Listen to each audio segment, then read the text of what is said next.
Alors, je souhaite que tu sois prospère à tous égards comme prospère l'état de ton âme. C'est Jean qui va le souhaiter dans la vie d'un certain Gaius. La guérison divine n'est pas la volonté de Dieu pour l'homme. La volonté de Dieu pour l'homme, c'est la bonne santé. Dieu n'a jamais créé un homme pour qu'il soit malade. La maladie ne fait pas partie du plan de Dieu pour l'homme.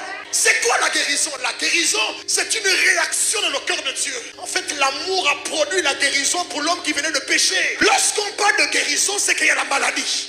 Moi, j'appelle la bonne santé. Je crois qu'il est possible de ne jamais tomber malade. Je crois qu'il est possible de faire 10 ans sans tomber malade, 20 ans sans... Je crois qu'il est possible. Il y a un homme qui doit disparaître à l'église. Pour les chrétiens, c'est le don de guérison. On doit l'exercer pour les païens. On doit connaître la bonne santé. Je prie que tu sois guéri aujourd'hui pour ne plus jamais tomber malade. Alors, nous avons Pierre et Jean devant la porte Label. Ils rencontrent un infirme. Ils vont dire à l'infirme, nous n'avons ni or, mais ce que nous avons, nous deux. Au nom de Jésus, lève-toi. Lorsqu'il s'agit de la guérison, Jean et son ami ne souhaitent pas. Ils imposent la guérison dans sa vie. Ils prennent le miracle, ils imposent ça dans sa vie. Mais lorsqu'il s'agit de la prospérité à tous égards, il dit je souhaite. Mais pour le miracle, la guérison, il ne souhaite pas. Il dit ce que j'ai, je te le donne au nom de Jésus. Je n'aimerais pas souhaiter la guérison ce soir. J'aimerais te donner la guérison ce soir.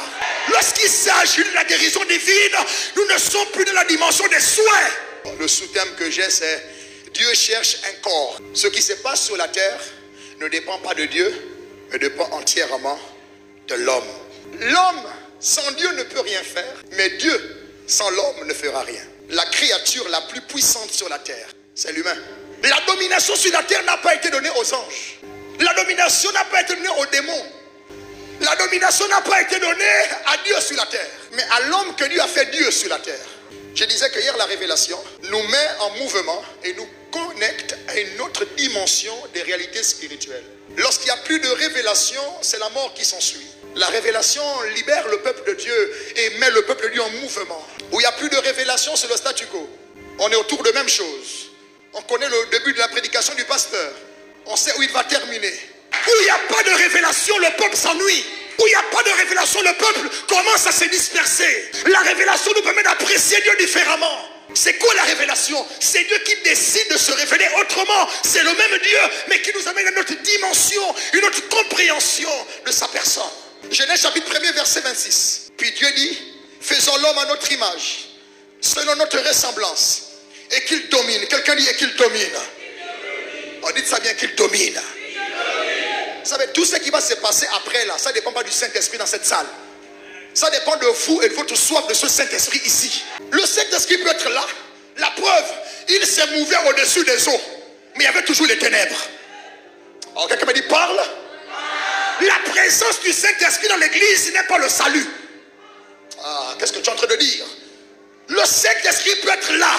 Mais si l'homme qui est dans ce lieu ne désire pas la manifestation de ce Saint-Esprit, malgré sa présence, il n'y aura rien. Parce que je pense que le Saint-Esprit fera ce que toi tu dois faire. Voilà pourquoi on a un Saint-Esprit, mais qu'on pense qu'il est impuissant. Il n'est pas impuissant. Il aime collaborer. Le Saint-Esprit. Nous sommes des pentecôtistes. Arrêtez le slogan là. Nous les pentecôtistes, arrêtez ça. Vous embêtez les gens. Le pentecôtiste, c'est pas la ferveur là. Nous sommes les pentecôtistes, c'est pas ça. Nous les pentecôtistes, arrête ça. On doit sentir la vie de la Pentecôte en toi. La vie de la Pentecôte n'est pas un discours, c'est une manifestation. La vie de la Pentecôte ne se raconte pas, elle s'expérimente. Lorsqu'il y a un pentecôtiste, même s'il ne dit pas je suis pentecôtiste, on sent qu'il est pentecôtiste. Connaître beaucoup sur la personne du Saint-Esprit ne te fait pas un homme intime au Saint-Esprit. Arrête ça. On ne domine pas sur la terre parce qu'on connaît le Saint-Esprit, mais parce qu'on est rentré en alliance avec ce Saint-Esprit. L'église ne domine pas parce que le Saint-Esprit est présent. Il peut y avoir les ténèbres à l'église et le Saint-Esprit est présent dans les ténèbres. Voilà pourquoi lorsque Dieu regarde ce scénario, il dit que la lumière soit. Dieu appelle une force à venir trancher. Je prie que la lumière arrive. Partout où il y a des ténèbres dans cette église, que la lumière arrive. Que la lumière arrive. Que la lumière arrive. Assemblée de Dieu, nous avons le Saint-Esprit mais beaucoup de ténèbres. Malgré la présence du Saint-Esprit, il y a des ténèbres dans nos églises. Oh, pentecôtistes, arrêtez ça. Il y a trop de ténèbres aux assemblées de Dieu. On ne veut plus un Saint-Esprit qui vient seulement se mouvoir au-dessus des eaux, au-dessus de l'abîme. On veut un Dieu qui parle et qui dit que les ténèbres se retirent et que la lumière soit. Les pères ont travaillé, les jeunes ont confirmé. Mais si nous ne suivons pas et nous gardons les slogans que nous sommes pentecôtistes, les ténèbres vont grandir au milieu de nous.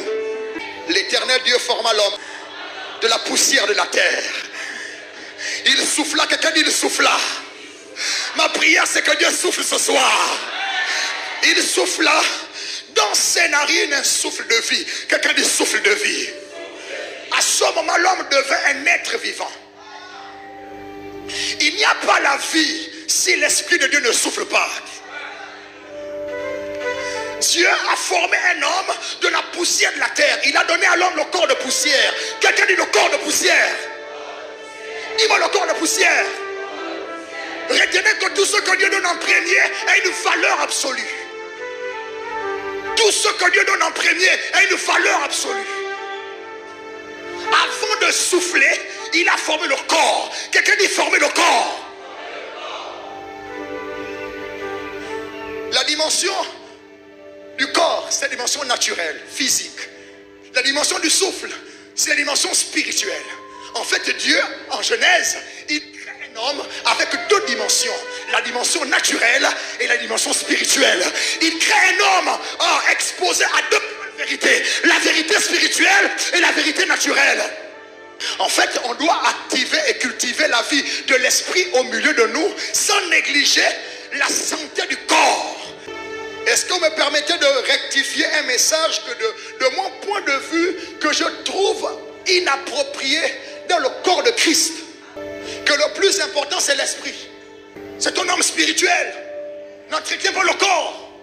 C'est l'homme spirituel. C'est plus l'esprit. On néglige le. Voilà pourquoi nos femmes parfois sont comme des vieilles. Et même les jeunes filles sont déjà comme des mamies. Ouais, c'est l'homme spirituel. Tu ne brosses pas les dents. C'est l'homme spirituel. Tu ne gommes même pas le visage. C'est l'homme spirituel. Tu ne te parfumes même pas. C'est l'homme spirituel. Ton propre caleçon, tu ne changes pas. C'est l'homme spirituel. Le débardeur, tu ne changes pas. C'est l'homme spirituel. La spiritualité, c'est pas de délaisser ton corps. C'est pas de délaisser ton visage. Maman, un petit soin de beauté, c'est important.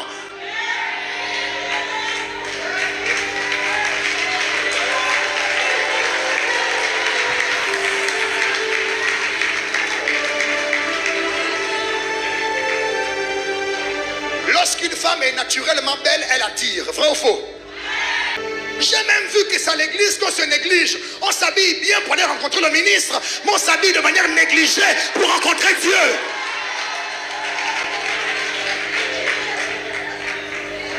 L'habit ne fait pas le moine, mais sans l'habit, on ne reconnaît pas le moine. C'est nous qui donnons l'importance à notre culte. C'est nous qui donnons l'importance à notre culte. On ne vient pas rencontrer un chiffon, on vient rencontrer le roi des rois.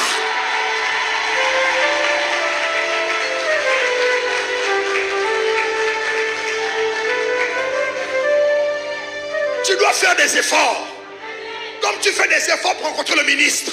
L'une des erreurs de l'église, c'est d'avoir délaissé le corps pour s'occuper de l'esprit et de l'âme.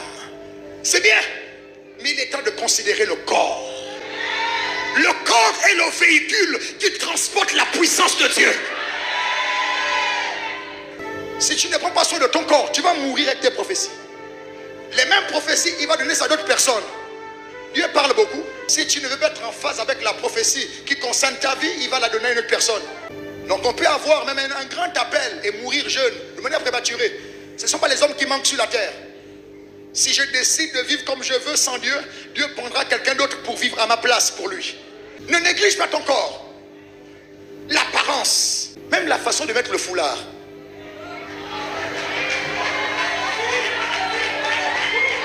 Nous faisons même peur aux âmes qui arrivent. Il y a une catégorie d'âmes qu'on ne va pas avoir. Pas parce qu'il n'y a pas l'onction, pas parce qu'il n'y a pas la puissance, mais elles ont peur quand elles rentrent dans l'apparence des autres. Elle dit, ah, c'est ce qui m'attend demain. On dit c'est la nouvelle famille que tu dois avoir. Mais tu vois, ici les femmes sont comme ça. Ah, bon, il y a l'onction, mais Dieu est là, mais je crois que, mais Pasteur Rodolphe, est-ce que tu ne crois pas au foulard? Appelle ça foulard, appelle ça voile, on croit tout ça là. Mais si tu es jeune, que ça soit aussi jeune.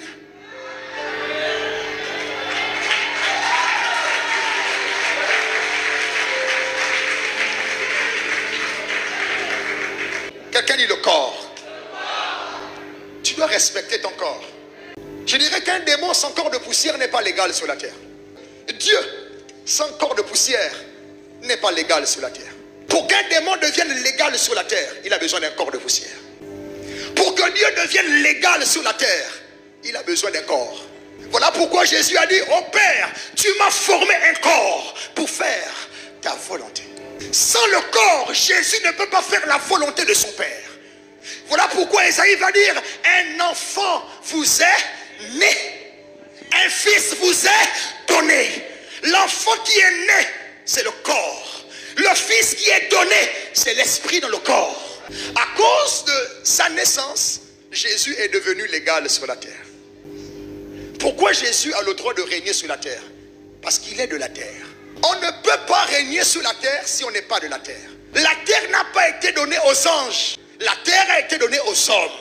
Voilà pourquoi les anges, dans une dimension de l'impact sur la terre, ne servent pas à Dieu. Pourquoi? La terre a été donnée aux hommes et à leurs fils. Le diable veut détruire la terre.